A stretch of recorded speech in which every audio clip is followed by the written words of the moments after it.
justamente, es profesor de la Universidad de San Diego, allá en los Estados Unidos. Juan Carlos, antes que nada, muy agradecidos y un saludo cordial desde la Ciudad de México. Un saludo, Universidad Estatal de San Diego. Universidad Estatal de Es San Diego. otra. Claro, correcto, bien, qué bueno que lo aclares. Juan Carlos, Se enojan los decanos. Tú entiendes muy bien qué es esto de los narcocorridos, una variante moderna del corrido tradicional mexicano, bellísimos corridos mexicanos que exaltan el heroísmo desde los tiempos de la Revolución y tú me dirás desde cuándo. Sin embargo, ahora ha derivado para exaltar el protagonismo de capos, de sicarios, de traficantes, cuya vida, riqueza, poder se presentan como épicos o aspiracionales, y eso pega muy fuerte en la sociedad. Mira, efectivamente, yo tengo más de 30 años estudiando el fenómeno, una media docena de libros, unos 50 ensayos, artículos académicos sobre el corrido en general y sobre el narcocorrido. Pero una de las preconcepciones que me parecen a mí erróneas es que usualmente cuando nos referimos a las producciones anteriores hablamos desde el presente. Es como cuando uno habla de los toros el lunes. Es decir, han pasado 80 años y esos corridos que recordamos de la época de la Revolución son los que quedaron como los grandes éxitos. Hubo otros cientos, miles quizá, que no pervivieron. Y algunos de ellos, por ejemplo, había un general de la Revolución, Inés Chávez García, michoacano, que era un carnicero. Y algunos de sus corridos hablaban de las fechorías que mencionaba. Simplemente muchos de ellos no pervivieron. Entonces, haciendo esa salvedad, que mucho de lo que pensamos lo hablamos ya como algo que son grandes éxitos. Haz de cuenta que estamos hablando de una banda de rock en los años 60 y desde el 2025 decimos tenía puros éxitos. Pues sí, Sí, pero porque estamos viendo, permíteme nomás. a ver, sí. Sí, porque estamos viendo o nos referimos al disco de los grandes éxitos, pero no supimos que en el disco número 12 hubo 8 canciones que nadie escuchó. Esto lo digo porque se necesita tener perspectiva histórica para entender el fenómeno que es tremendamente complicado. Pues Mucho más de lo que uno piensa. claro, lo que te quiero decir, según lo estamos percibiendo nosotros, pero tú tienes la última palabra, hay una especie de narcocultura que ha permeado en la sociedad mexicana. Ha habido una actitud, digamos, bueno, tú la calificarás, no lo hago yo, de parte de las autoridades, sobre todo en el estado de Michoacán, en Aguascalientes, donde los gobernadores han emitido ya decretos prohibiendo la interpretación de los narcocorridos. Yo lo interpreto como una censura, salvo la mejor Es opinión una tuya. censura. No, pero sí es una censura. Pero mira, los corridos empezaron, al menos la censura más antigua que tengo yo es una de los años 50 en la Ciudad de México. En un libro de Armando María Campos que se titula La Revolución Mexicana a través de los corridos, un libro de 1962, él habla de una prohibición que hizo que muchos trovadores dejaran la Ciudad de México y se fueron a otros lugares.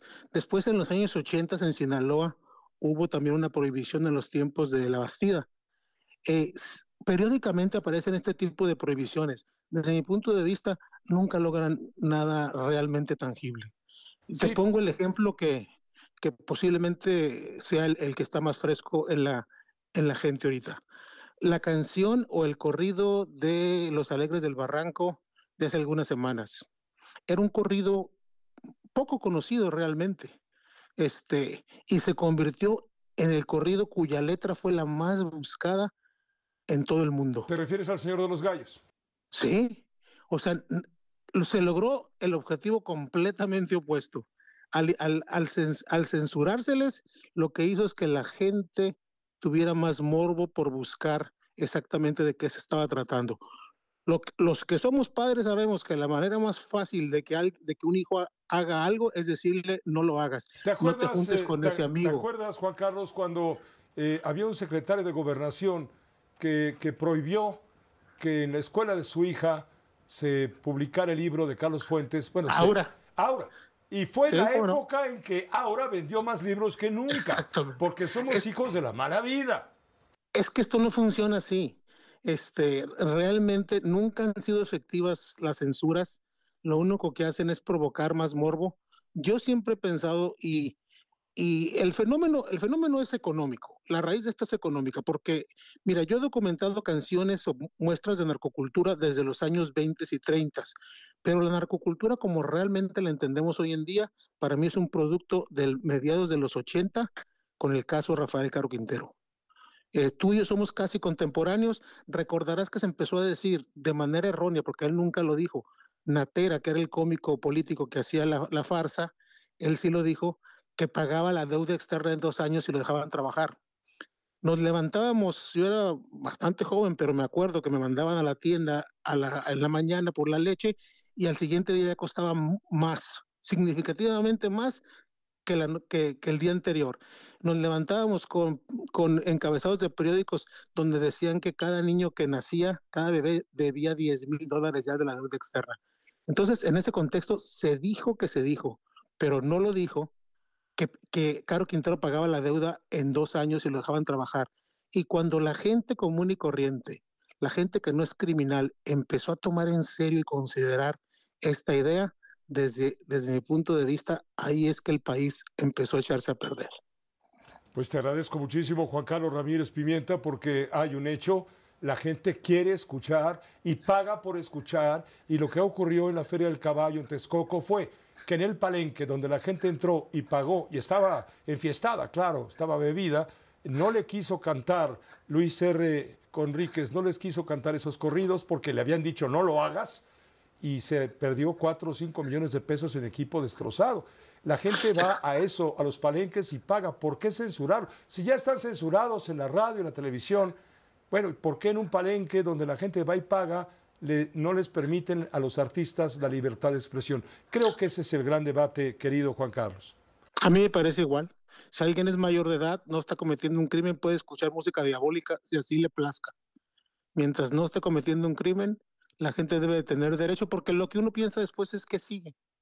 Ese es el gran problema cuando uno empieza con este tipo de dinámicas. ¿Qué es lo que sigue? ¿Qué es lo siguiente que se va a prohibir?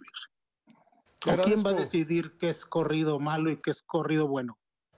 te agradezco mucho, Juan Carlos Ramírez Pimienta. Ha sembrado la inquietud y ese era un poco el interés que teníamos hoy. No, gracias para mí. Un placer realmente estar aquí. Hace muchos años que lo escucho. Muchas gracias, Juan Carlos. Hasta pronto. Hasta pronto. Juan Carlos Ramírez Pimienta, sociólogo, historiador del corrido, profesor de la Universidad Estatal de San Diego. Una pausa muy breve, volvemos.